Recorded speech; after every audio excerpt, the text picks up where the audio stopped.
Amina.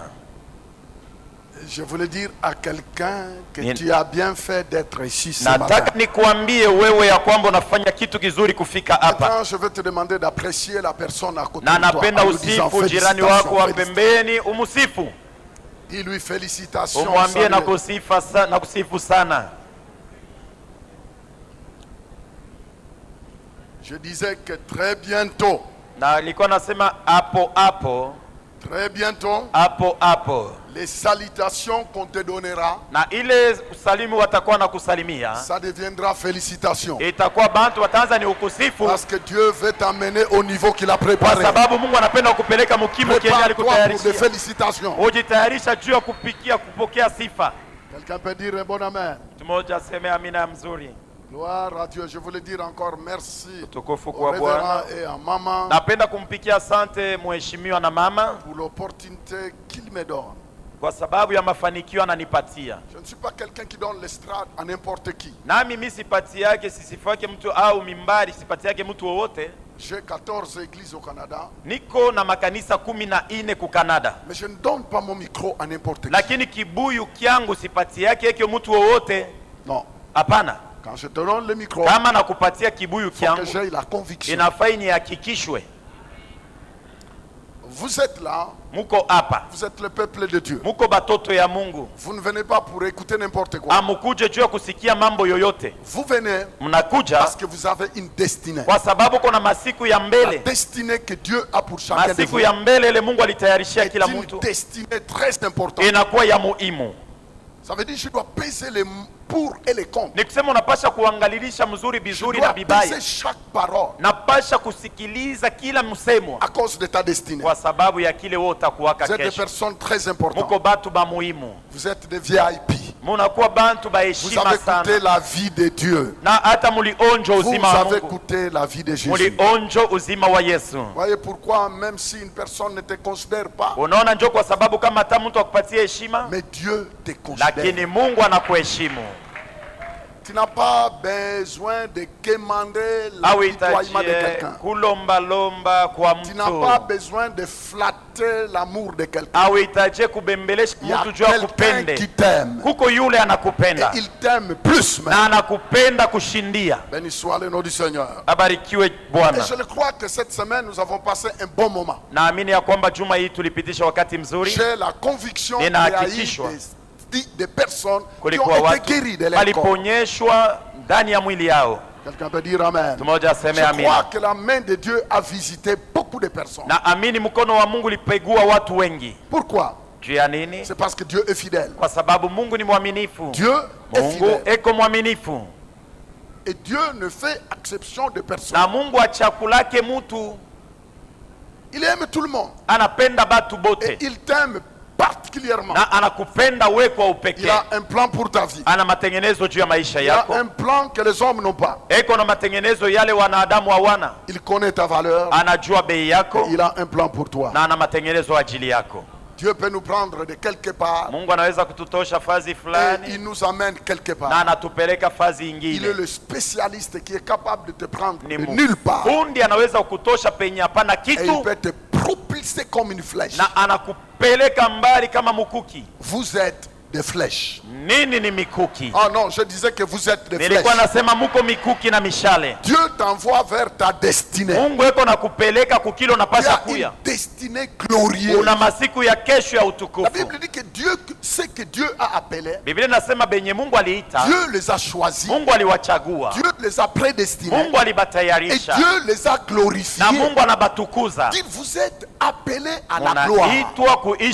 Dieu ne t'a pas sauvé pour la honte.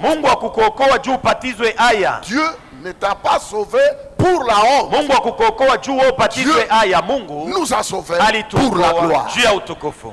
Quand vous lisez dans la parole de Dieu, la Bible dit que Dieu a préparé des choses que l'œil n'a jamais vues, des choses que l'oreille n'a jamais entendues, des choses qui n'est jamais montées à la pensée de l'homme. La Bible dit que Dieu les a préparées. Dieu les a préparées pour ceux qui l'aiment. Et qui est la personne que Dieu aime? C'est toi individuellement. Dieu t'aime personnellement. Je bénis le Seigneur d'avoir passé ce temps avec vous. Demain je prendrai l'avion pour retourner, pour aller à Kisangani.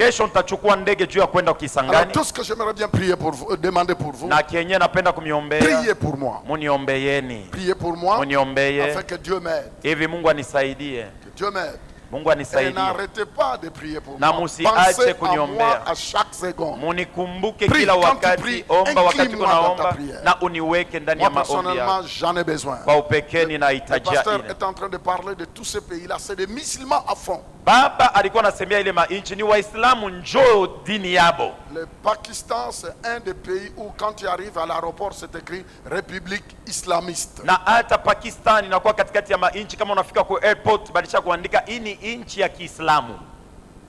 Ça veut dire même ta Bible a des problèmes. Et on vous fouille. J'ai été arrêté à 2 reprises. Et ils ont mis dans mon passeport que c'est un danger à surveiller. Effectivement, je suis un grand danger. Si toi tu ne crois pas que tu es un danger, eh bien moi je suis un danger. Tout citoyen du royaume est un danger dans le royaume de Satan. Tu es un danger. Et c'est pourquoi le diable fait tout pour que tu ne comprennes pas. Il fera tout son possible afin que tu ne comprends pas ce que tu es. La Bible le dit clairement. À tous ceux qui ont reçu Jésus, à tous ceux qui l'ont accepté comme Seigneur, je ne parle pas des personnes qui fréquentent l'église. Parce qu'on peut fréquenter l'église. On peut être membre d'une religion quelconque.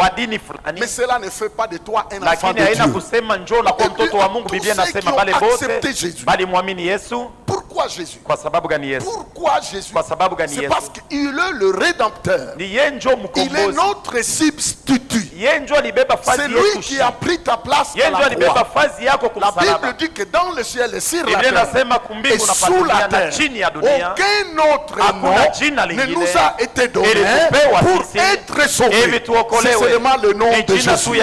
Voyez pourquoi ce nom-là, quand n'importe qui l'invoque, Dieu est prêt à l'accepter. Aucun nom. Aucun autre nom. Aucun autre nom. Et la Bible dit que tous ceux qui ont reçu Jésus, tous ceux qui ont reconnu que c'est des pécheurs, tous ceux qui ne se sont pas arrêtés à reconnaître qu'il est pécheur, mais qui ont osé faire un autre pas en disant Jésus, je reconnais que je suis un pécheur, maintenant viens dans ma vie, sauve-moi parce que tu as pris ma place à la croix. La Bible dit que ces gens-là, Dieu les a donné le pouvoir d'être appelés enfants de Dieu. Ça veut dire tous ceux qui se baladent sur le rue, dans le rue ne sont pas des enfants de Dieu. Les hommes et les femmes que vous croisez ne sont pas tous enfants de Dieu. Mais c'est seulement un homme et une femme qui a accepté Jésus dans sa vie. C'est lui là l'enfant de Dieu. Dieu lui donne le droit d'être appelé enfant. Dieu lui donne le pouvoir d'être appelé enfant. Tu es né dans la famille de Dieu. Non pas que tu es né dans une religion, non. Tu es né dans la famille de Dieu. Et vous savez, chaque papa qui se respecte, il prend soin de ses enfants. Quand tu donnes ta vie à Jésus, Dieu devient ton papa. Dieu devient ton père. Et la richesse d'un papa appartient à ses enfants. Ses enfants enfants sont des héritiers.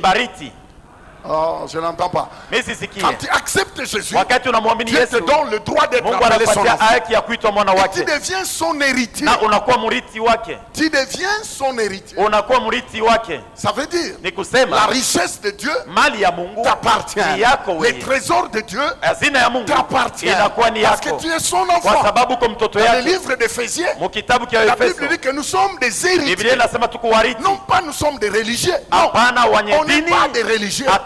Mais nous sommes des héritiers par rapport à notre foi en Jésus. Quand Jésus vient dans la vie de quelqu'un, le diable doit sortir. Quand Jésus vient dans la vie de quelqu'un, la personne devient une habitation privée de Dieu.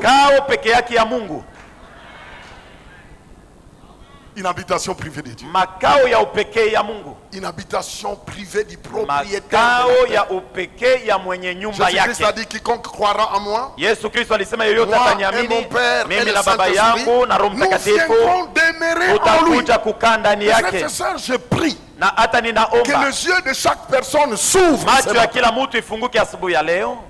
Que tes yeux s'ouvrent. Tu ne peux plus continuer à vivre dans la tristesse. Non, tu ne peux plus continuer à vivre dans l'apitoiement de quelqu'un. Tu n'es pas n'importe qui. Tu es un enfant de Dieu. Et un enfant de Dieu, il a l'attention de Dieu. La Bible dit ceux qui sont entre les mains de Dieu, nul ne peut les arracher. Nul ne peut les arracher. Ils comploteront contre vous, mais la victoire sera de ton côté. C'est pourquoi la Bible dit ils vous feront la guerre, mais ils ne vous vaincront jamais. Mais la guerre ne manquera pas. J'avais expliqué cela depuis le mercredi. Devenir un enfant de Dieu, c'est autre chose. Mais le problème se trouve ici. Ici. Ici. Et j'ai beaucoup parlé au cours de la semaine sur le mental d'un vainqueur, la façon de penser d'un citoyen du royaume, la façon de penser d'un vainqueur. Parce que Dieu t'appelle le vainqueur. Tu es un vainqueur. La vie de victoire, victoire dans tous les domaines, et ton partage. Nous avons dit que tous ceux qui sont nés de Dieu, tous ceux qui sont nés de Dieu, triomphe. Tu es appelé à bâtir une vie de triomphe. Non pas de pleurer, non pas de t'apitoyer. Vous savez, au fur et à mesure tu pleures, le diable se moque de toi. Nos pleurs ne change rien. On peut pleurer toute la journée, mais ça ne changera rien. Mais par contre, quand tu vas dans la présence de Dieu, avec tout ce qu'il a dit, tes pleurs se transformeront en joie. La victoire sera ton partage. Loué soit le nom du Seigneur. Je dis béni soit le nom du Seigneur. Alléluia. Amina. J'aimerais bien parler en bref sur quelque chose. Dans le livre de Genèse, chapitre 1, ce matin, j'aimerais bien parler de la puissance créatrice de la parole. La parole crée. Dites avec moi, la parole crée. Gloire à Dieu. Je gloire à Dieu. Dans le livre de Genèse chapitre 1, la Bible dit, au commencement, Dieu créa les cieux et la terre. La terre était informe et vide. Il y avait de ténèbres à la surface de l'abîme. Et l'Esprit de Dieu se mouvait au-dessus des eaux. Amen. Amina. Je disais Amen. La Bible dit que la terre était informe.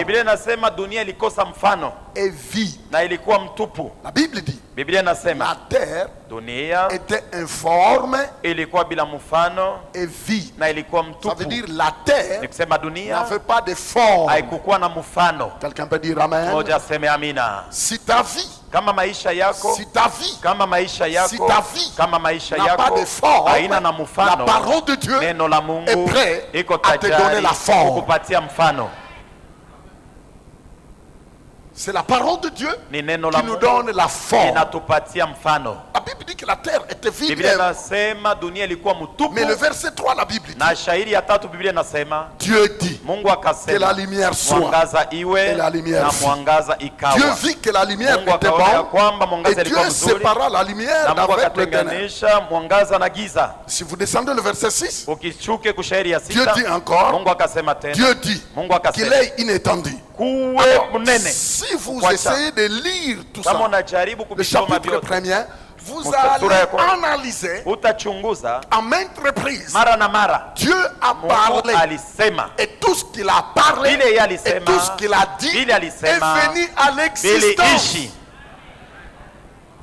Dieu a parlé. Mungu alisema, Dieu a parlé. Mungu alisema. Allez faire la lecture Wende ukafanye de usomi ce chapitre ya premier sura hii de Genèse. ya kwanza ya kitabu cha Soulignez Mwanzo. dans votre Bible. Si ya kistari mu Partout Biblia. on a mentionné Dieu dit. Mahali popote wanasema Dieu Mungu akasema. dit. Mungu anasema. Dieu dit. Mungu anasema. S'il vous plaît, les amis, Na kusimu prenez le rafiki. temps de Beba lire wakati la ya parole. kusoma neno. Prenez le temps Chukua de wakati méditer la ya parole. kutafakari La neno. Bible dit que celui qui médite la parole, Biblia anasema mwenye celui qui kutafakari trouve neno, la parole, mwenye anapata il a neno, trouvé la vie. anapata uzima. Celui qui la trouve, trouve la vie. Mwenye anapata neno, anapata uzima. Ne lisez pas la parole de Dieu comme un journal. Hapana kusoma neno la Prenez Mungu le sa temps gazeti. de la lire. Chukua wakati ya kuisoma. Il y a la vie. Muko uzima Il ndani y a la yake. vie. Muko uzima. Il y a la vie Muko uzima dans cette parole. ndani ya neno Dans le hii. livre de Proverbes, chapitre Kitabu ya 4. Mezali sura ya Si vous 4. lisez à partir du premier verset, Ukitokea shairi ya la Bible kwanza, dit que celui qui trouve la parole, Biblia inasema mwenye anapata il neno trouve la vie anapokea et il trouve uzima la santé même dans son corps. na anapokea afya parole ndani ya de mwili Dieu yake. Neno la Mungu Apporte la santé inaleta afya sur les os, ndani ya sur mifupa, ta chair, ndani ya mwili sur yako ton corps. na juu ya mwili yako. C'est une médecine. Inakuwa ni La uganga. parole de Dieu Neno la Mungu amène la vie. inaleta Et la uzima. Bible dit qu'elle est la Na lumière. Biblia inasema hiyo ndio Quand la mwangaza. lumière arrive quelque Wakati part, mwangaza inafika le fazi moja, ténèbre s'en va. giza Ils ne inapotea. peuvent pas cohabiter ensemble. Haviwezi kuishi pamoja vyote viwili. Dieu dit. Mungu anasema. Dieu dit. Mungu anasema. Dieu dit. Mungu Et anasema. quand il parlait, Na wakati alikuwa tout ce anaongea, qu'il a appelé vile vyote alikuwa s'est anasemea présenté. vilikuwa na karibia. Mon ami, Rafiki yangu, il y a un pouvoir, kuko il y a uwezo, une puissance muko uwezo dans la parole de ndani Dieu, ya neno la Mungu. capable de créer dans Ina ta vie uwezo ya kuumba ndani ya des maisha yako choses vitu que tu n'as jamais pensé. vyenye au Capable yafikiri de yake. créer dans ta Inawezaje vie, ya kuumba maisha capable yako? d'amener dans ta vie Inawezaje kuletea des choses maisha que les gens n'ont jamais pensé. vitu vile bantu Les hawawazi amis, yake? nous avons Marafiki, un produit. tuko- Nous avons la parole tuko na neno capable de iko na uwezo ya transformer kubadilisha ta vie maisha dans yako n'importe quel domaine. mambo yote. L'imposition de main, Kukutiliwa mkono c'est bien. ni kitu kizuri, Mais lakini la parole de Dieu neno la Mungu est très puissante iko ya uwezo pour changer kushindia les événements de ta vie. ya kubadilisha mamambo ya maisha yako. Elle est capable. Iko na uwezo, Elle est capable. iko na La uwezo. parole de Dieu est capable. Neno la Mungu ina uwezo. Pourquoi? Juu ya nini? C'est parce que Dieu est dans la Kwa parole. sababu ye Mungu eko ndani ya neno. Dieu Mungu est dans sa eko parole. ndani ya neno lake, Il est là-dedans. eko ndani. Moi, Fofi, Mi Ema, je suis dans la parole. niko ndani ya Tu ne neno, peux pas me séparer hawezi kunitenganisha moi miye et ma parole. na neno langu. Maintenant, comment est-ce que tu sauras que cette personne, c'est une bonne personne? Sasa namna gani utajua kwamba huyu mtu C'est ni une mtu personne mzuri? qui dit un mot Ni mtu kama anasema et il kitu fait ce qu'il a dit. anatenda Toute kufuatana na vile personne qui alisema. dit autre chose Ule mtu et anasema qui ne kitu fait pas ce kingine qu'il a dit, na anafanya on l'appelle vingine, un faux type. banasema huyu ni mtu wa ovyo, asemake Et kweli yeye. Dieu n'est pas un faux type. Na Mungu ana Mungu Tout ule ce wa qu'il ovyo. dit, Kila kitu anasema il le fait. anakitenda. La parole de Dieu Neno la Mungu a besoin de trouver inahitaji une kupata bonne terre. udongo nzuri, Pourquoi? Juu ya C'est parce nini? que la parole de kwa Dieu sababu neno la est une Mungu ni sémence. mbegu. Quand tu plantes des maïs à Wakati terre, unapanda tu mbegu ya finiras par mwindi, moissonner des mwisho maïs. yote utavuna Si tu mwindi. plantes des haricots, Kama tu unaotesha finiras par kalanga, récolter des haricots. utavuna La parole utavuna de malaki. Dieu Neno la Mungu est une sémence. ni mbegu. C'est une semence. Ni mbegu. C'est une semence. Ni mbegu. Mais il faut qu'il trouve la bonne terre. Inafai ipate udongo mzuri. Votre cœur, moyo wako, c'est la bonne terre. Jo udongo nzuri. Je suis la bonne terre. Niko udongo nzuri. Décide-toi ubebe mpango d'être la bonne ya terre. udongo mzuri. Et quand tu décides d'être la bonne na terre, kama unabeba mpango wako quand udongo la mzuri, parole de Dieu sera semée, wakati neno la Mungu itapandwa, tous ceux qui n'avaient pas de forme dans ile ta yote vie ikuwe na mfano maisha yako prendront une forme. itapokea Le mfano. temps est arrivé Wakati où nenea ta vie doit prendre une ule forme. maisha yako inapaswa kuwa na Afin que mfano. ceux qui se moquaient de toi, Hivi bale balikuwa na afin que kudharau, ceux qui pensent que ta vie était bale finie, wanadhania kwamba ils maisha yako soient ni ya ovyo, étonnés de washangaishwe ce que Dieu est capable ya de faire. Mungu eko Si na tu uwezo le ya crois, dis kutenda. 3 fois Kama amen. unaamini sema mara La 3 parole de amina. Dieu est Neno la Mungu capable de iko na uwezo ya transformer. kubadilisha. La Bible dit Biblia inasema que la parole de Dieu, neno la Mungu elle est esprit et vie. iko roho na uzima. Elle est esprit Ni roho et vie. na uzima. Dit dans la parole de Dieu, Neno la Mungu il y a la vie. muko uzima. Il y a la vie. Ndani Un yake jour, muko j'étais en train uzima. de prêcher quelque part. Jana nilikuwa na hubiri fasi. Finalement, il y avait un monsieur qui était là. Kuko bwana moja alikuwa pale. Un blanc. Mzungu. Dans un chapiteau. Nani ya Alors, il kinyumba. avait fait un accident. Alipatikanaga na En msiba. faisant cet accident, Wakati alipatikana na ses msiba. nerfs auditifs se sont coupés. Na sasa ile mishipa ya kulisikia Il ne pouvait pas entendre. hakuweza tena Et j'étais kusikia. en train de prêcher sur le Nilikuwa na chapiteau. hubiri. Justement, au moment où j'étais en train de prêcher, Wakati moja nilikuwa na hubiri. quelque chose s'est passé. Kitu kimoja Tous kilipitika. ses nerfs auditifs s'étaient coupés. Mishipa Et yote ya masikio du coup, il ilikatika. a entendu un bruit. Na akasikia mara Il a moja poussé makelele. un cri. Et il a crié, Alipiga sauti. j'entends, j'entends. Anasema mimi naanza On kuiko lui a na dit, monsieur, sikia. calme-toi, Anasema calme-toi. Bwana Il a dit, mais tuliza. non, j'entends. Anasema hapa sasa niko nasikia. J'entends. Niko Vous savez nasikia. pourquoi? Unajua juu ya C'est nini? parce que le grand médecin par excellence Kwa sababu muganga bora Jésus zaidi Yesu était là. alikuwa Lui, pale. il a beaucoup de nerfs en réserve. Ye anakuwa na mishipa ya mingi Il a alishachunga. beaucoup de parties du corps en Na réserve. sehemu ya Quand mingi quelqu'un yanekuchunga. crée un appareil, Wakati mtu anatunga il se kiombo, donne le droit d'avoir le réserve de pièces. ana yeye njo atasema kama kitu kile kinalabika utakuwa kutafuta vya kubadilisha mpaka Le kwangu. Dieu qui t'a créé Mungu ule a alikuumba. des pièces de réserve. Eko na vya Le Dieu kusaidia qui juu t'a ya créé, kurudisha ule il Mungu connaît alikuumba. ton corps. Anajua mwili Il yako. sait chaque partie de ton Anajua corps. kila sehemu ya Il mwili a yako. des cœurs en réserve. Eko na Il mioyo a des nerfs alishachunga. en réserve. Eko na mishipa Il a alishachunga. des oreilles en Eko na réserve. masikio alishachunga. Il a tout en Eko na réserve. vyote Il alishachunga a des pembeni. intestins en réserve. Anakuwa na viungo Il a tumbo des os pembeni. en réserve. Anakuwa na mifupa Il a pembeni. tout en Eko réserve. na vyote Il alishachunga est pembeni. capable ce Eko na matin. uwezo. Il est capable. Asubuhi ya leo Sa eko na uwezo, parole neno lake est capable ina de uwezo créer ya tout kuumba ce qui a été détruit. vile vyote La Bible dit que baliharibisha. le Biblia Fils de Dieu inasema est venu sur mwana la wa terre Mungu alikuwa pour padunia détruire juu ya les œuvres kuharibu du makazi diable. ya shetani. Que tout ce qui a été construit par le diable Vile dans ta vyote vie, shetani que alijenga tout maisha ce que yako le diable a vibomoke. construit dans ta vie, Vile vyote nous shetani les alijenga déclarons maisha au nom yako de Jésus tunatangaza détruit. katika jina la Yesu vinapomoka.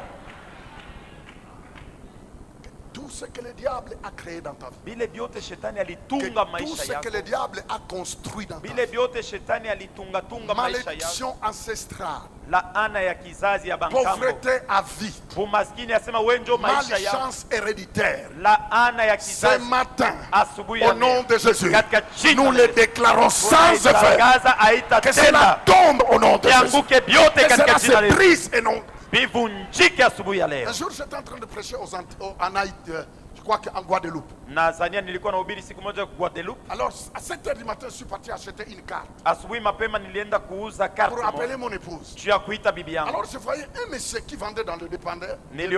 Niliona bwana alikuwa Alors, il anauzisha, faisait des incantations. alikuwa naomba maombi ya Il kishetani jetait l'eau à terre, na alikuwa et puis chini il parlait, il na parlait. alikuwa naongea Il kuna prenait de la poudre, il jetait. alikuwa nabeba binti yako À natupa l'entrée du magasin, mkuingilia kumlango. les amis, Barafiki, vous ne savez pas ce que le monde du ténèbre fait. aujue vile ulimwengu wa giza Au moment nafanyaka. où tu es naïf, tu ne sais pas ce qui se passe. Kama weye Il y a uko des kumbapo personnes qui ujue méditent ton malheur. huko bantu beko natafakaria bubaya Alors bukufikia. j'arrive, je dis non, si je lui parle, il faut d'abord que j'achète la carte. Kama nafai nisumuze naye nafai Parce que niuze sinon il ne me kwanza karte. vendra pas la carte. Isipokuwa hata Je niuzi. prends la carte, Nabeba karte, j'arrive à la porte, nafika je dis kumlango, monsieur, namwambia bwana, quand j'étais à quelques mètres, je voyais, wakati nilikuwa kumetero fulani nilikuwa il faisait nakuona des choses. ulikuwa nafanya fanya bintu, C'est ton droit. njoo unaweza ton droit. kuvifanya, Mais je vais te dire quelque lakini chose. napenda nikuambie kitu Est-il que kimoja. c'est moi qui a mis le premier pas Inawezekana mimi ndio mimi naingia mu wa kwanza ici? huku, Je vais te demander de recommencer. Parce nitakuomba que dès que j'ai mis ubianzulule mes pieds, kwa sababu pale tout tundi est yangu annihilé.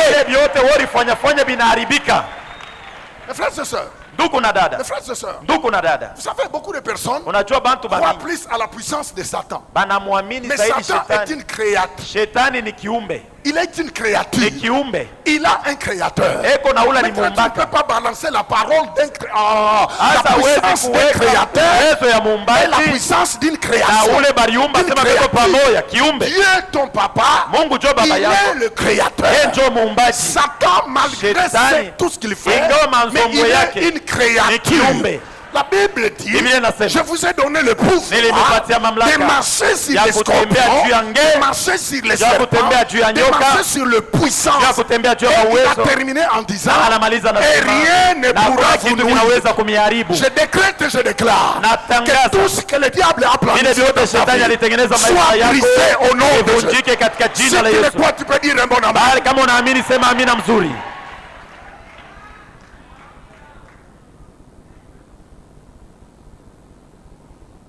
Le temps d'être molesté est fini. Le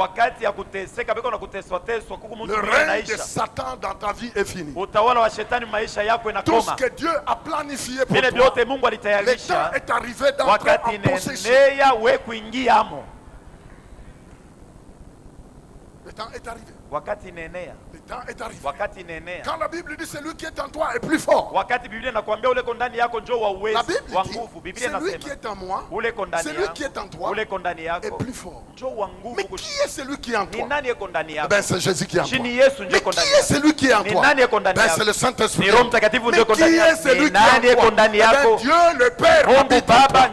Vous êtes une maison privée de Dieu.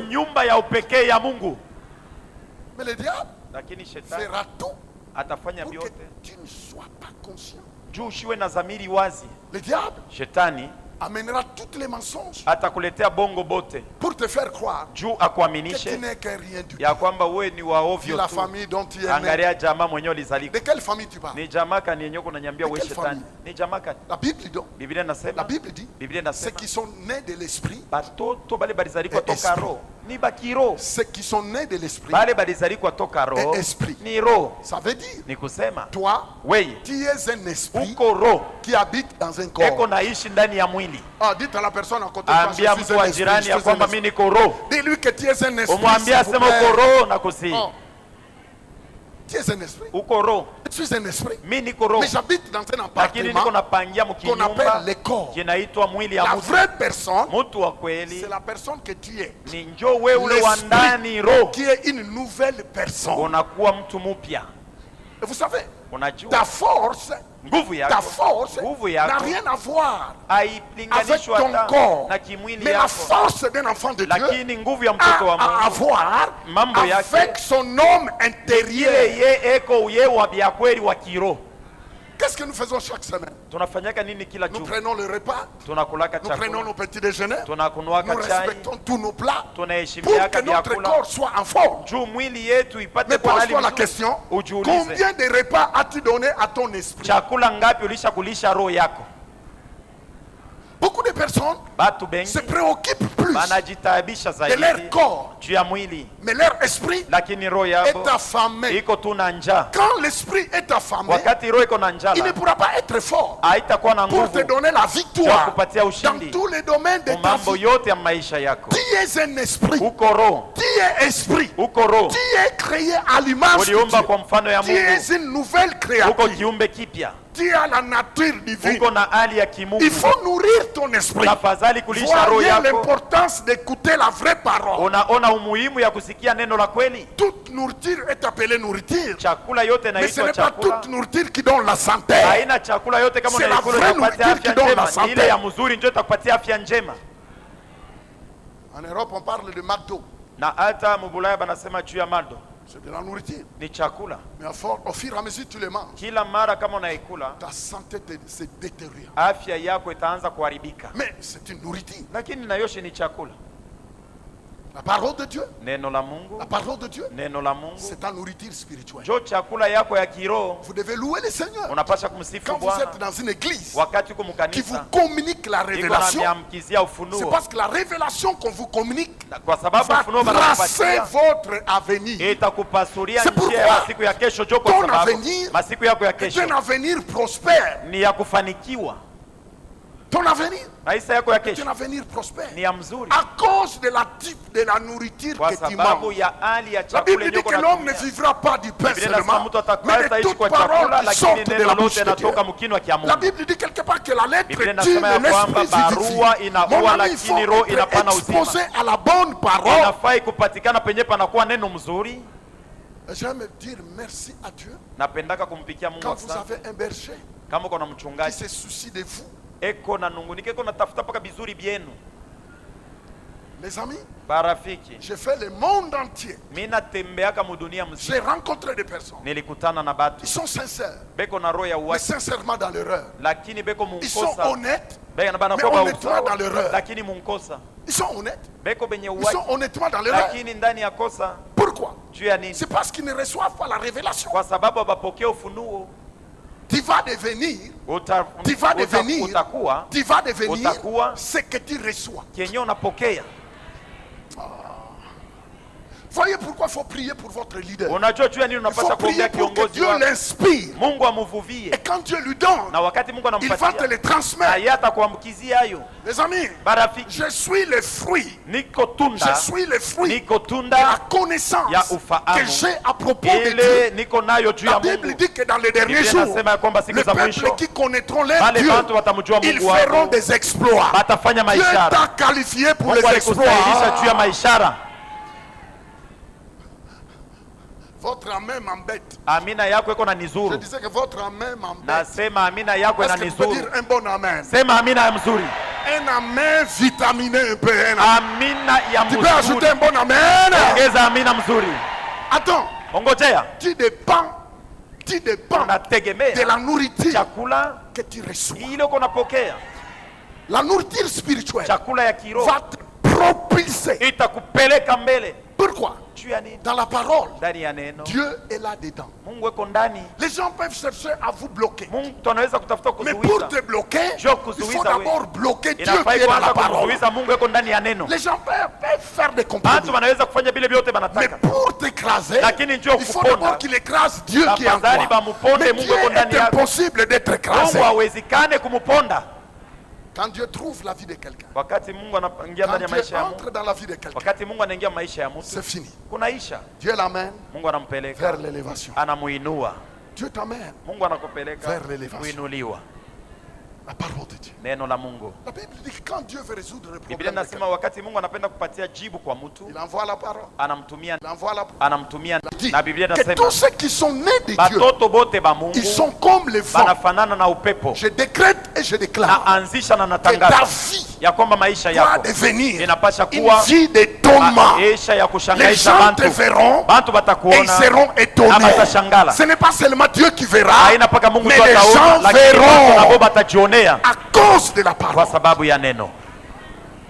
J'étais en Inde. J'étais Amina. en Inde. Amina. J'étais Nilikuwa en Inde. kuindi. Alors j'ai croisé, j'étais invité à la maison du gouverneur Nilialikwa munyumba ya liwali de l'état de Goa. wa Goa. Il est le numéro 1. Ye njo Il namba wa s'appelle kwanza. M. Churchill. Anaitwa Monsieur Chorti. Entre à 22h dans sa maison. Naingia Avec 22h tous ses kwake. gardes de corps. Na balinzi Mais bake il bote. avait un problème. Kulikuwa matata. Son genou droit Na ne ligoti yake pouvait ya jamais kume se plier. kamwe akuweza kuinama Jamais. hata siku moja. Jamais. Hata siku moja. Jamais. Hata siku moja. Son genou Goti était lake condamné. ilikuwa yenye De rester droit. ilibakia yenye kunyoloka tu.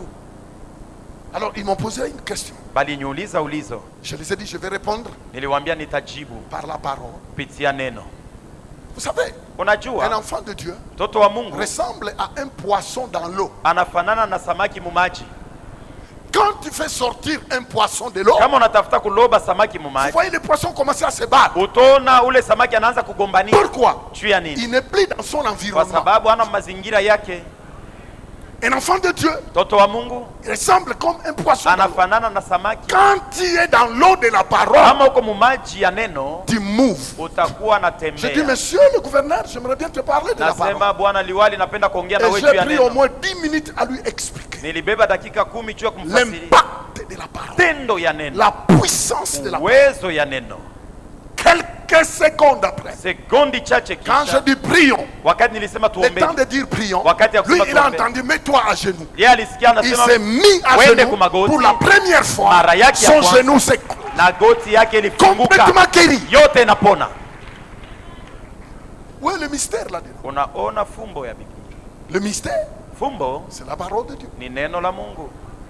Le mystère, c'est la parole de Dieu. Le mystère, Jésus-Christ a dit aux apôtres, vous êtes heureux parce que Dieu a jugé bon de vous dévoiler le mystère du royaume. Et vous, vous êtes heureux parce que vous recevez par la parole ce mystère capable de transformer chaque domaine de ta vie. Ils m'ont posé la question. Monsieur, explique-nous c'est quoi? Il dit c'est facile d'expliquer. Cette parole que j'annonce, ce n'est pas ma parole, c'est sa parole. Elle a le pouvoir, elle a la puissance de créer. Marie, la mère de Jésus, était dans une fête avec Jésus. Alors le Seigneur était là. La Bible dit qu'il n'y avait plus de vin. La fête était presque close. Et il y a d'autres personnes qui sont sorties de la fête en criant oh, il n'y avait plus de vin. C'est une nouvelle fête. Et ils sont partis avant et ils ont dit des choses. Marie est venue voir le Seigneur en disant ils n'ont plus de vin. Ils n'ont plus de vin. Ils n'ont plus de vin. Jésus-Christ lui dit qu'est-ce qu'il y a entre moi et toi? Mais ce n'est pas ça le problème. Alors Marie regarde le travailleur. Il leur dit je l'ai parlé. Alors attendez. Faites tout ce qu'il vous dira. Frères et sœurs, quand tu fais ce que Dieu te demande de faire, tu es distingué. Et tous ils étaient là, ils attendaient que Jésus parle. Ils attendaient que Jésus parle, qu'il dise seulement un mot. Alors ils attendaient. Tous les serviteurs attendaient. Mais quand est-ce qu'il va parler? Quand est-ce qu'il parlera? Et bien quelques minutes après, Jésus leur dit remplissez l'eau. Vous savez, dans le raisonnement humain, ça n'a pas de sens. Jésus leur dit prenez l'eau et remplissez ces récipients. Ils disent mais nous on a besoin de ça. Et tu demandes de verser. Elle dit remplissez. Ils ont dit on nous a dit de remplir l'eau. Ils ont rempli. Ils n'ont pas commencé à se poser des questions. Ils n'ont pas commencé à dire qu'est-ce qui va arriver. Ils ont rempli d'eau. Et Jésus leur dit encore prenez ces récipients, allez les présenter au responsable de la fête. La Bible dit que quand ils ont regardé, l'eau s'est transformée en vin. Écoute-moi bien. Que des choses impossibles deviennent impossibles dans ta vie.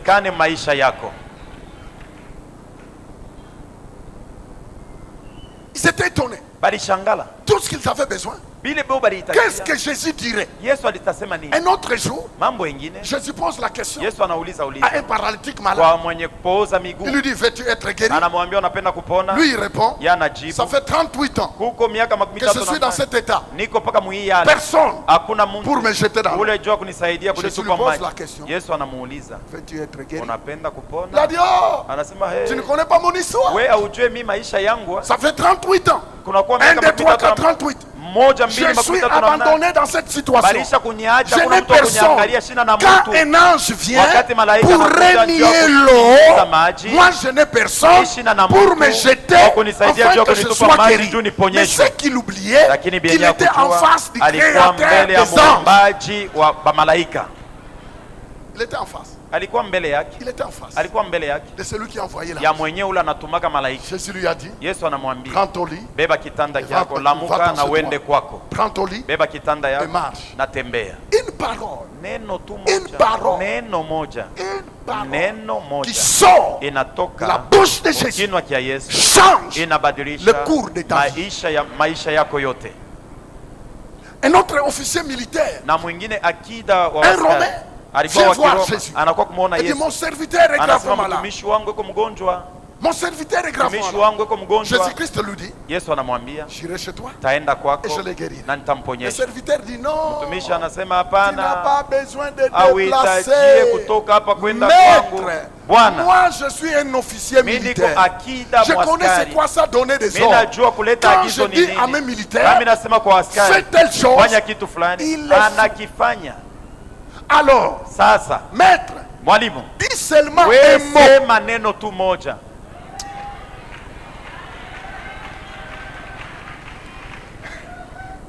Il n'était pas juif. Akuwa Myuda, Il n'était pas juif. akuwa Myuda, Un officier romain. alikuwa akida La Bible Mkiroma. dit que Dieu s'étonna Biblia inasema Mungu foi anashangaa juu ya de imani ces Romains. ya ule Mroma. Il dit, Anasema dis seulement un mot. sema tu Et neno quel que moja, soit le kilomètre, ingawa burefu ta wa pale parole neno va lako traverser des kilomètres, itavuka ile va burefu, partir guérir mon serviteur. itamuponesha mtumishi La wangu. Bible dit Biblia que inasema quand l'officier est revenu à la wakati il akida a alirudia posé la kwake, question, aliuliza à ulizo, quelle heure est-ce qu'il était guéri? Isaka ni alipona Exactement mpaka tu au ile moment où saa, Jésus a ile saa déclaré. Yesu alitangaza. Je voulais vous dire ce Nilipenda matin kuambia que asubuhi ya la leo parole de ya kwamba neno la Dieu, c'est la Mungu clé de ndio mystère. fungulo ya mafumbo.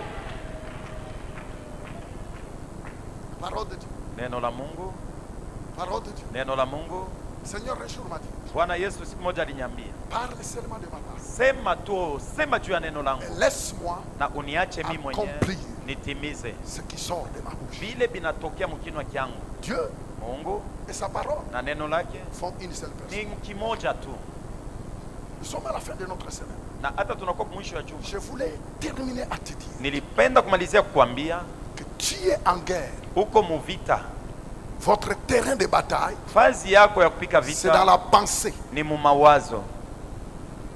Ta pensée Mawazo te yako dira tout ce qui ne peut pas aller. itakwambia paka vyote bila biwezekane. C'est pourquoi l'apôtre Paul dit, Ni vile mtume Paulo quand anasema tu donnes ta vie à Jésus, wakati unamwamini Yesu, maintenant chaque jour, sasa kila siku apprends ujifunze à aligner tes pensées kutengeneza mawazo sur yako ce que Dieu dit. kufuatana na bile Mungu anasema, Et je vous le dis que c'est un combat. na kuambia ni vita. Pourquoi? Juu ya nini? Avant de connaître Jésus, Mbele yawe kumwamini on Yesu était habitué à penser tulizoweaka toute forme de kufikiria pensée, mawazo des ya namna pensées fulani, négatives, mawazo des mubaya, pensées qui te disent qu'il n'y a pas mawazo d'avenir. yanakuambia sema Des hakuna pensées qui kitu te disent que toi, tu n'avanceras kitafanyika, jamais. ile itakwambia sema Et ces hutakuwaka mtu, pensées-là, na ile il wazo faut maintenant les tafadhali soumettre sasa à kuitiisha ce que Dieu dit. kubyenye Mungu Qu'est-ce anakuambia. que Dieu dit? Mungu anasema La nini? Bible dit, vous connaîtrez Biblia la inasema mtajua vérité ukweli et la vérité na te ukweli rendra libre. itakuweka huru. La parole de Dieu Neno la te Mungu rendra libre itakuweka huru dans tout domaine, mu mambo yote, dans chaque domaine. mambo yote. Quand tu sais ce que Dieu dit Wakati unafanya kenye Mungu dans un anakuambia domaine mu quelconque, mambo fulani, tu as la victoire. uko na ushindi. Tu dois trouver Unapata, qu'est-ce que Dieu dit. unatafuta Dans ma Mungu situation. anasema mu mambo yangu ni Tu nini. dois trouver Unapasha qu'est-ce que kutafuta Dieu dit ni nini Mungu anasema dans ma mu situation. mambo niko Quand tu naishi. trouves ce que Dieu Wakati dit, unapata kenye c'est Mungu fini. anasema kunaisha, Tu as la solution. unapata jibu. Alors dès que tu trouves ce que Wakati Dieu dit, unapata kile Mungu anasema, prie omba selon ce que Dieu dit. kufuatana na vile Mungu anasema. Jeûne Funga chakula selon ce que Dieu kufuatana na vile Mungu dit. anasema. Lève-toi le matin. Simama asubuhi, Déclare tangaza ce que Dieu dit. yenye Mungu anasema. Lève-toi le matin. Amuka asubuhi, Proclame. tangaza. Même quand ton cas, Hata mu mambo même wakati si ton mambo yako, cas hata mambo paraisse yako être compliqué, inaonekana kuwa mais ya quand matata, tu trouves la semence de la unapata parole, tu mbegu le ya neno, déclares. La unaitangaza. Bible dit, Biblia inasema, c'est de l'abondance du cœur que la bouche parle. Ndio kinywa kinaongea. C'est de l'abondance du cœur. Kufuatana na byenye binakuwa mu roho ya Ce mtu, qui remplit ton cœur byenye biko ndani ya roho yako, finira par mwisho ya sortir. yote njo byenye utasema. Qu'est-ce qui remplit ton cœur? Ni vitu gani biko moyo Ce wako, qui remplit ton cœur byenye kuwa ndani ya moyo wako va sortir de la bouche. vitatokea mkinwa. C'est la parole de Dieu Kama ni neno la Mungu qui inonde ton cœur iko ndani ya moyo quand tu wako, ouvriras ta bouche wakati utafungula en kinywa face chako de n'importe quel mbele problème. ya mambo yoyote, C'est la parole qui ni neno sortira. njo itatoka Et cette mkinwa, parole te donnera la na ile victoire. neno itakupatia ushindi. Je disais, cette parole te Nilikuwa donnera la nasema victoire. neno itakupatia ushindi. Je disais cette parole te donnera la victoire. Je crois que je vous ai donné le témoignage d'une femme en France. Son bébé était mort dans les ventres. Alors je suis arrivé à 1h du matin pour consoler la dame, pour accepter ce qui vient de lui arriver. Et justement au moment où je disais Seigneur, fortifie cette dame, le Seigneur m'a dit, ça c'était pensé. Et si tu veux collaborer avec moi, dis ce que je te dirai de dire. Le Seigneur m'a dit, parle. Parle au bébé. Je dis, mais non Seigneur. Non. Vous savez, ça c'est la façon de penser qui contrecarre ce que Dieu te dit. Mais je peux aussi dire non. Soyons raisonnement raisonnable. Et puis on pouvait arrêter là. J'ai pris tout mon courage. Parce que les hommes de Dieu, les femmes de Dieu, un enfant de Dieu marche par la foi et non pas par ce que tes yeux te montrent. Je parlais. Je touchais le ventre. Je dis bébé. Avant de terminer, donne un coup de poing. Donne un coup de pied. La femme crie, ah! Aujourd'hui nous parlons, ce bébé a 29 ans. Une jolie fille. Une jolie fille. Jolie fille. Les miracles obéissent aux enfants de Dieu qui fait confiance à Dieu. Ta vie est une vie de miracle. Jésus-Christ a dit, voici les miracles qui accompagneront tous ceux qui croiront à mon nom. Pour être qualifié au miracle, première condition, c'est de donner sa vie à Jésus. Et là tu es qualifié. Quelqu'un peut dire un bon amen?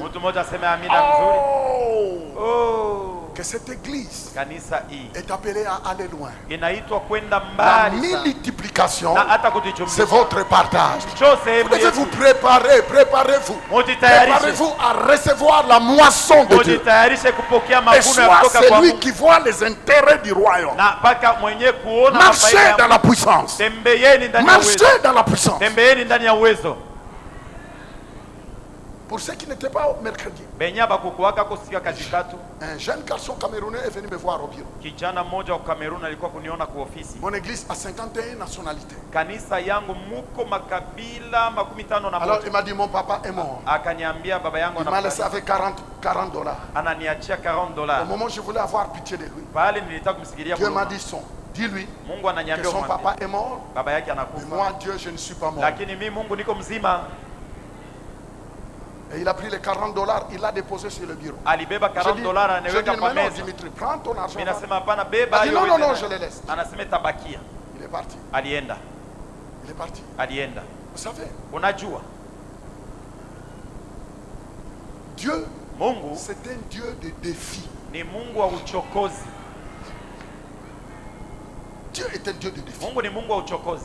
Dieu n'est pas là seulement pour s'occuper de toi. Lève les mains en l'air. Alléluia. Dieu sait que tu as des factures à payer. Dieu sait que tu as des factures à payer. Je disais, Dieu le sait. Il y a des moments où nous pensons que Dieu est au ciel. Il sait seulement derrière. Qui t'a dit ça? Dieu sait que sur cette terre, il faut de l'argent pour vivre. Votre main, regardez comment tu dis. Attends. J'ai quitté le Canada. Je ne suis pas venu en argent. Non. Je n'ai pas nagé. J'ai payé mon billet. J'ai payé le billet de mon équipe. Mes caméramens arrivent mardi. Et ça demande de l'argent. Et Dieu le sait. Je loue des stades. Je loue les instruments. Je loue la sécurité. Sans argent, c'est impossible. Dieu le sait. C'est son royaume. Quand tu comprendras que tout ce que Dieu te donne, c'est pour son royaume.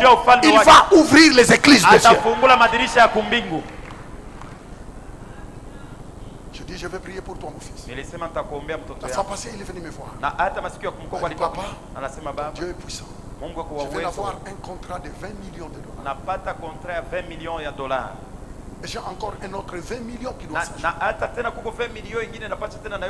Je l'ai regardé. Je lui ai dit, Dieu, il est le créateur. Il y a des moments où nous limitons Dieu. Vous savez, moi je suis noir. Et je n'ai pas travaillé en Afrique. J'ai toujours, tous mes croisades se passent dans les pays étrangers. Mais voir un noir africain venir dans un pays, louer les stades, ce noir n'est pas américain. Louer les stades, louer la police, louer la sécurité, louer tout pendant 5 jours et prendre les offrandes et les laisser au pasteur. Ils ont dit, monsieur, tu es d'origine de quel pays toi? Je dis, je suis un Congolais. Je suis un Congolais. Je suis fier d'être Congolais. Je suis fier d'être Congolais. Mais ils doivent savoir qu'il y a des Congolais qui font la différence. Toi, fais partie de ceux qui font la différence. Je te disais, fais partie de ceux qui font. Si tu as compris, poussez des cris de joie. Parce que la différence tombe. Je disais que la différence, c'est ton partage. Cette église, Dieu vous a qualifié pour la différence. Je disais que cette église, Dieu vous a destiné pour la différence. Et quand je parle de cette église, ça veut dire que je parle de toi. Je déclare la différence dans ta vie. Je déclare la différence au nom de Jésus.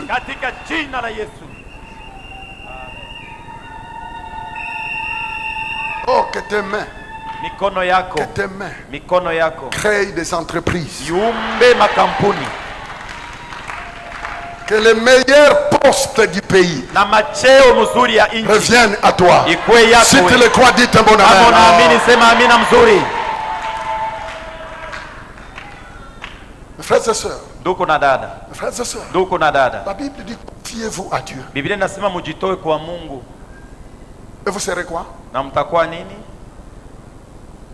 Et il ajoute encore, appuyez-vous, confiez-vous au prophète et vous réussirez. Mon ami, tu es là, tu peux faire de ce qu'on dit ici. Tu peux prendre ces prédications comme bon, on connaît. Je ne suis pas venu avec des slogans. Je sais, je le crois, que les miracles s'opèrent dans la salle. Miracle physique, miracle financier, miracle. Un jour j'étais en train de prêcher au Panama. En République de Panama. J'avais toute mon équipe. À un certain moment, on a tellement dépensé pour préparer la croisade. On n'avait plus l'argent. Alors j'ai demandé à mon équipe. Et tôt le matin, comme notre hôtel avait été inclus, les chambres étaient inclus avec le petit déjeuner. Alors je les ai dit, au petit déjeuner, mangez comme il faut pour attendre le prochain déjeuner. Parce qu'on n'a pas l'argent. Alors vous prenez le déjeuner le matin pour attendre le prochain petit déjeuner d'un autre jour.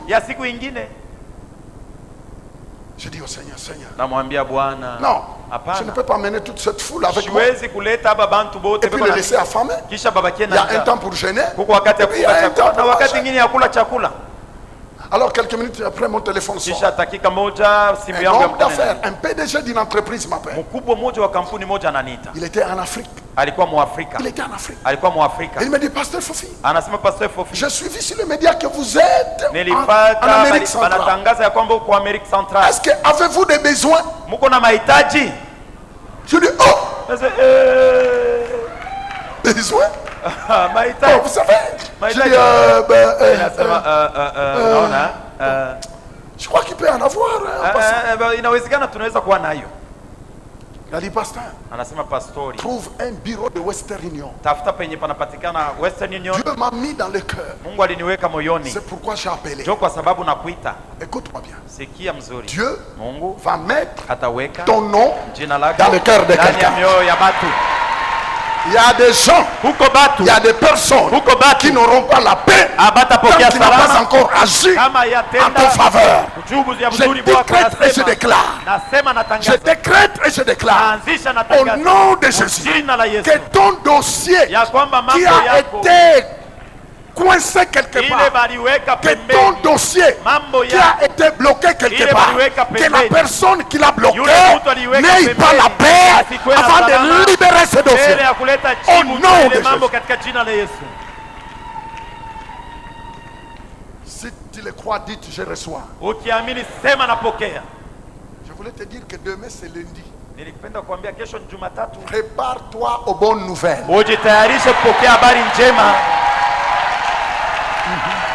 Ah oui, je l'ai dit. Ah oui, je le déclare. Je le déclare. Je le déclare que ça va t'arriver. Cette semaine, ça va t'arriver. L'autre semaine, ça va t'arriver. Je suis un prophète. Je prophétise de la part de Dieu. Allez, reçois au nom de Jesus.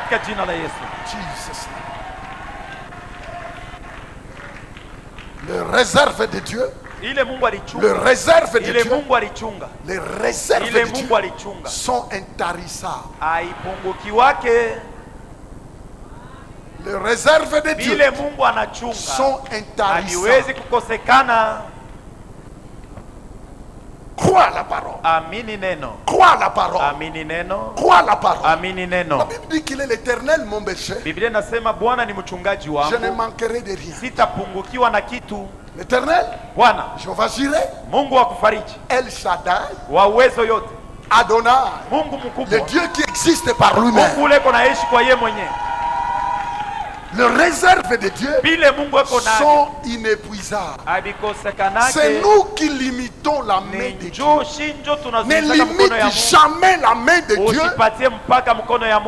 dans ta vie. Ne limite jamais. Ne limite jamais la main de Dieu dans ta vie. Je voulais vous dire quelque chose avant de terminer. Ne limite jamais la main de Dieu dans ta vie. La parole de Dieu que vous voyez, c'est une banque. La parole de Dieu, c'est la banque.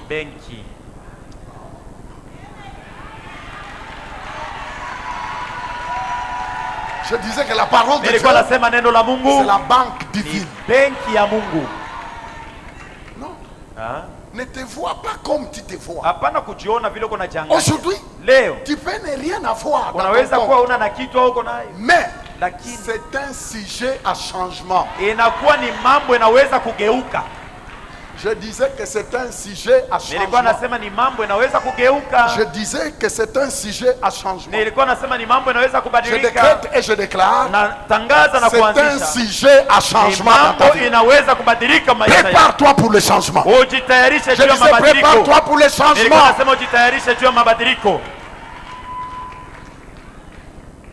Prépare-toi. Prépare-toi. Parce que le temps de la gloire arrive. Papa, un jour, un gars à Ottawa, il vivait dans le bien-être, l'aide sociale. Sa femme voulait le mettre dehors. Sa femme a dit, je ne peux pas rester avec un homme comme ça. Vous savez, il y a beaucoup de personnes qui ne voient que le présent. Ils ne connaissent jamais le futur. Et je vis ce monsieur-là pleurer dans mon bureau. Et mon cœur était brisé. Je dis non, ce n'est pas normal. Je dis écoute, je crois à un Dieu capable de changer les événements. Mais je lui ai dit, Dieu est un Dieu de principe. Dieu est un Dieu de principe. Les amis, il faut connaître quelle clé que tu dois utiliser pour chaque domaine de ta vie. Je dis, monsieur, le temps de la honte est fini. Tu vois ce livre, la parole de Dieu, il y a tous les trésors. La Bible dit que l'or et l'argent lui appartient. Et toi, tu es un enfant de Dieu. Il pleurait. Je dis, arrête de pleurer. Faites un pas de la foi. Je lui exhortais. Je priais pour lui. Il prend ce qu'il avait. Il dépose sur le bureau. Mais vous allez me dire, mais pourquoi quelqu'un qui n'a rien, il doit donner ce qu'il a? C'est un principe. Je dis, c'est un principe. Je répète, c'est un principe. Attends. Parlons un peu de tout. Vous êtes ma famille. Vous êtes la famille de Jésus. Parlons. Parce que le miracle n'est pas seulement la guérison physique. Il y a d'autres personnes, leur miracle, c'est leur portefeuille qui doit être guéri. Attends, je vous le dis. Il y a d'autres personnes qui ne sont pas malades physiquement. Ils ont besoin d'être guéris dans leur portefeuille. Je dis, monsieur, tu as déposé ça. Ce n'est pas moi qui t'a vu. Dieu t'a vu. Je dis, allez déposer cela au secrétariat. Il est parti déposer. Il est venu, je levais ma main. Je levais ma main. Je dis, oh Dieu, ôte la honte. Ôte la honte. Enlève la honte dans la vie de cet homme. Aujourd'hui, il est millionnaire. Il est millionnaire. Une seule opération qu'il a fait comme commissionnaire, on lui a donné 1 215 000 $. Il est venu. Il a dit, papa, j'amène ma dîme.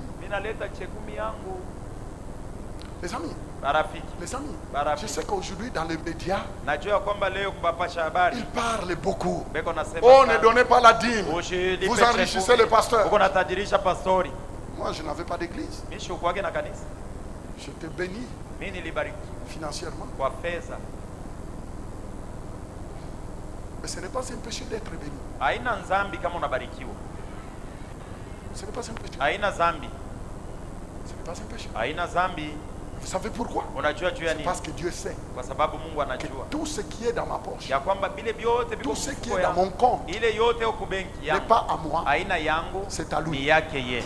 Quand il demande, je donne. Au Pakistan, j'avais donné 300 machines à coudre aux femmes. Et elle pleurait. Parce que les femmes ne sont pas respectées au Pakistan. Ils ont dit, toi, Africain, venir acheter. Parce qu'une seule machine, c'est comme quelqu'un qui a acheté une Mercedes. Parce que c'est tout son avenir. Et Dieu m'a dit, tu as compris. Parce que tu as compris, je vais ouvrir l'église des cieux. Le médecin qui est là peut vous le dire. J'aime nourrir le veuve. J'aime habiller le veuve. J'aime m'occuper des orphelins. Mon épouse ne s'oppose jamais à propos de l'argent. Elle dit toujours, chérie, tu sais comment Dieu te parle. Et à chaque moment que je ferme ma main, mes comptes commencent à sécher. Mais quand j'ouvre mes mains, Dieu ouvre des portes. Oh, la grande fille. Sois une vraie femme d'affaires dans ce pays. Oh, que Dieu te voie. Les amis, les grands milliardaires nigériens, le milliardaire africain, un geste qu'il a fait, c'était un geste qu'il a fait. Il a donné la place d'avion à un prédicateur qui devrait voyager. Et l'homme de Dieu a levé sa main et il a dit, oh Dieu, vois-le. C'était fini. Umuone kunaisha pale. C'était tout ce qu'il fallait. C'était tout ce qu'il fallait. Mes frères et sœurs. Mes frères et sœurs. Mes bien-aimés. Wapendwa. Avant que j'arrête. Mbele ya mimi kumaliza. Que Dieu t'aide. Mungu akusaidie. Considère. Ona la parole. Neno, upatie heshima neno. Prends au sérieux. Beba na heshima yote la parole. Neno la Mungu. La Bible dit Biblia inasema que cela te soit fait ile kutendekeye selon ta foi. Kufuatana na imani yako. Selon ta foi. Kufuatana na imani yako. Je donne mon exemple. Naleta mfano yangu. Un jour Dieu me parle à 5h du matin. Siku moja Mungu aliongea na mimi. De donner ma belle Jaguar à un pasteur. Nipatie Jaguar ile mimi natoka kuuza pastori mwingine. Et j'ai demandé mon épouse. Na niliuliza bibi yangu. Elle m'a dit tu sais comment ton Dieu te parle non? Alors ça na Mungu mupatie. Et je semais la voiture. Na hata nilipanda mbegu ya gari. Elle était presque neuve. Ilikuwa karibu ya sasa. Je dis prends. Nasema uibebe. Voyage avec. Wende nayo. Les jours qui a suivi. Siku ilifata. Dieu m'a dit. Mungu akaniambia. Tu reçois. Utapokea. Selon la sémence. Kufuatana na mbegu. Que tu sèmes. Ile wewe unapanda. Selon la foi. Kufuatana na imani. Que tu as. Ile unayo. La pauvre dame là, au moment des offrandes, qui a donné la pièce de monnaie qu'elle avait. Jésus a dit, cette dame a donné plus. Un homme d'affaires libanais m'a sollicité. A dit, trouve-moi à telle place. Et j'arrive sur un concessionnaire de Porsche. A dit, choisis la meilleure de Porsche. Je te l'offre. Dieu m'a dit, ce que tu sèmes va déterminer la grandeur de ce que je donne. Et dans ma vie, j'ai compris l'impact de s'aimer. Quand tu veux l'argent, donne à Dieu. Si tu dis je vais prier, non.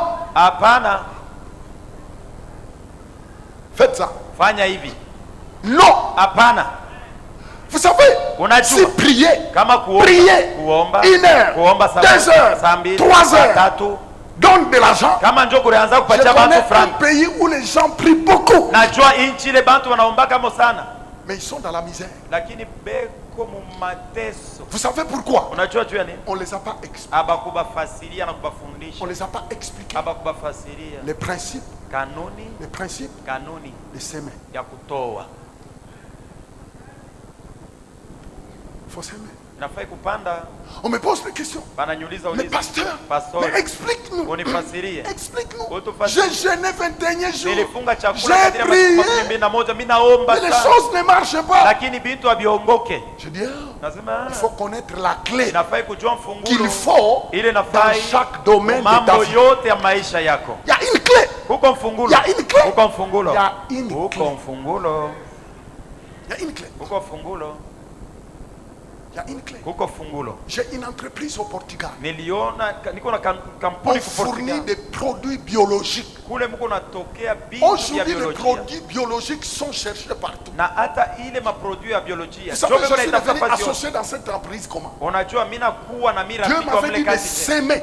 Et je semais un montant terrible. Et un autre blanc en France m'a dit, j'ai senti dans mon esprit d'être ton associé dans une entreprise que nous voulons acheter.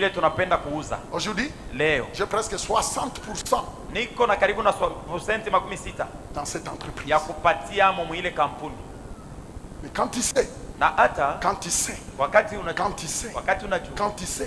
que ton argent n'est pas à toi, c'est à Dieu. Il faut connaître cela. Sinon tu finiras ta vie dans la misère, dans la pauvreté, avec ta Bible. Le plan de Dieu, ce n'est pas la pauvreté. Dieu veut te bénir. Je disais Dieu veut te bénir. Dites la parole. La parole et vie. Je la serre dans mon cœur. Les exploits et mon partage. Au nom de Jésus. Je disais que Dieu vous bénisse.